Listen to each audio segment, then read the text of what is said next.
know, Johnny, a part of me is always gonna miss that we don't share Thanksgiving with our southern neighbors. They always go big about it with college football, NFL, and hockey leading up to American Thanksgiving. Yes, you are right, Jersey guy, but you know what makes up for it, especially on a week like this, is when you're a Canadian Preds fan and your team beats a Canadian team. Everybody's hands go up, way up, as the Nashville Predators defeat the Calgary Flames by a score of 4-2 the day before American Thanksgiving, Wednesday night inside Bridgestone Arena. On a night where Ryan McDonough returned to the lineup, the Preds honored their former general manager, David Poile, and UC Saros made 24 saves. The Preds redeemed themselves from weeks ago in Calgary when they blew a 2-0 lead, and in this game they never trailed and pretty much cruised to victory over a Flames team that probably is ready to get home to Calgary. I apologize in advance, Preds Nation, that this game recap video is going to be a little shorter considering the fact that it was a later start, and I do have to get this out to you so that I can get some decent sleep for my day job, but I am still going to focus on the positive things that this team is doing, as they have now won 3 in a row and seem to be going in the right direction. In a pregame ceremony that delayed the start of this game even more past 6 o'clock Pacific for me, 8 o'clock local, well past that, David Poile was honored for his, 26 years as Preds GM. He saw this team through almost moving by out-of-town buyer in 07-08, the team staying put thanks to the fans rallying around, and he saw this team to its best stretch of seasons in the late 2010s. CEO of the Preds, Sean Henry, announced in the pregame ceremony that the Preds would be starting a Golden Hall and that David Poile would be its first inductee. Next to Rene, I pretty much can't think of anyone else who should go in there first, and he'll be the chairperson on that committee for future inductees. I don't know if I've told this story before, but I was honored to have met David Poile when I went to my first Preds game in person 6 years ago in Nashville. I was having a pregame meal with my family in the Patron Platinum Club, and I met Sean Henry, and I wasn't quick enough to have my camera ready to have a picture with him. But when I saw Poile, I got my camera ready, and a family member took a picture, and I thanked him for everything up into that point and how I was a loyal fan from day one in Canada. So that is definitely on my bucket list, cross off, that I was able to meet David Poile. Maybe I'll be so lucky again to meet him or somebody else if I come to another Preds game, but that's a story for another day. As for this game, coming into it, now that I knew that Poile was going to be honored, I was hopeful that this team would get a win for him, because they have gotten wins in key moments in the past. Rene's last home game, Rene's retirement night. I knew this team could not let Poile down on a night that he was honored by this franchise for his years of service.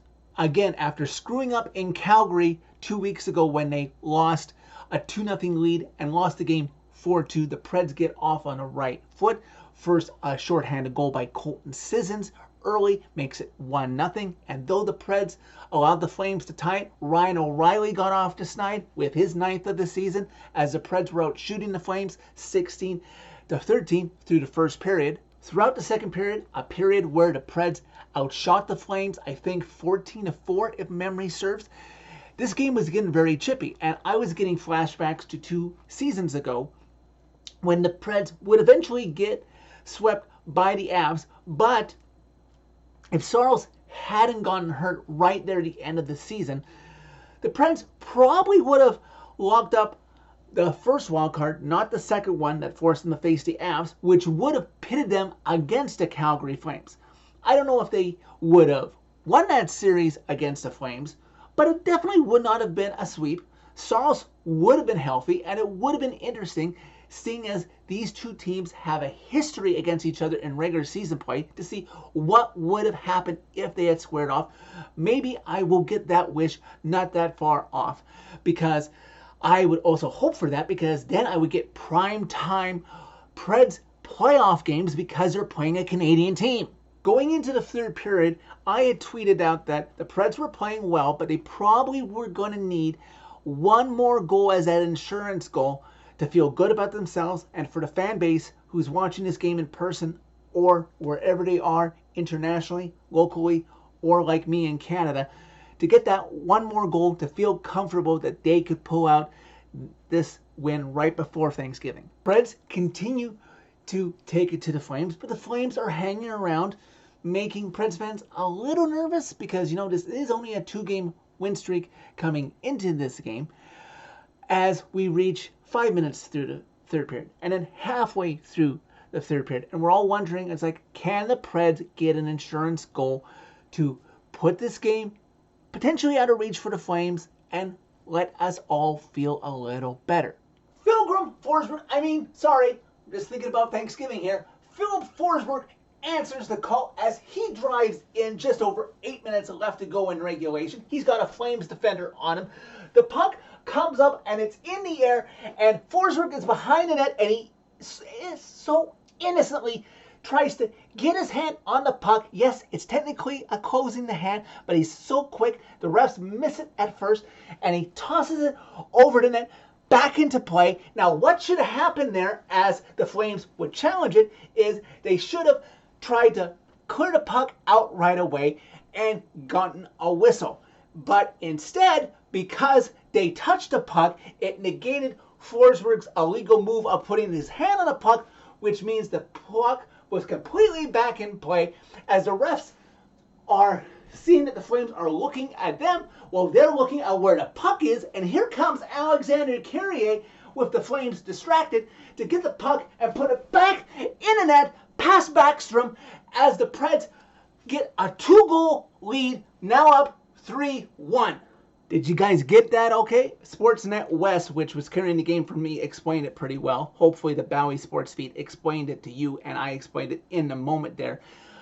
Now, if the puck had gone straight in off of Carrier with Forsberg tossing the puck over, yes, it would have been blown dead. But because Mackenzie Weegar in the moment got his stick on the puck and he didn't clear the net, he didn't put it into his goalie to get a whistle, that put the puck back in play, which meant it was a live puck, and that's why Carrier's goal counted. And then, for good measure, while Blake Coleman served holding the stick of Spencer Stastny in the penalty box, the Preds finally converted on the power play in this game, where they went 1 for 5. Juuso Parssinen, who you know wants to get off this night, and unfortunately Cody Glass is out, but Parssinen is probably going to get a lot of his playing time, so you hope that he can get out of his skid and get more points, because you know that kid has a lot of promise.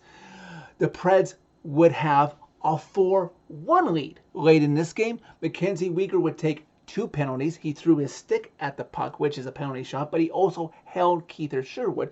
So after Keither Sherwood got a penalty shot, unfortunately he's not able to score past Backstrom. The Preds would get a power play to kill off the clock, and they probably should have defended a little better, but fortunately they had the cushion of the lead, because Tyson Barrie gets twisted about, allowing Sharon Govich a clean-cut breakaway on Sarles, who's able to score shorthanded, cutting the lead to 4-2. But all in all, I guess that one play being the Preds' only mental lapse, in my opinion, the Preds still cruise to a 4-2 victory over the Flames. Massively outshooting them shows that maybe this ship is turning in the right direction. So after stumbling through a 4-game losing streak, the Preds have now won 3 in a row. They're 2 games under NHL 500. And after the one-day American Thanksgiving holiday, they go for a quick road trip up to St. Louis. Not that long of a trip at all, so the flight should not disrupt them.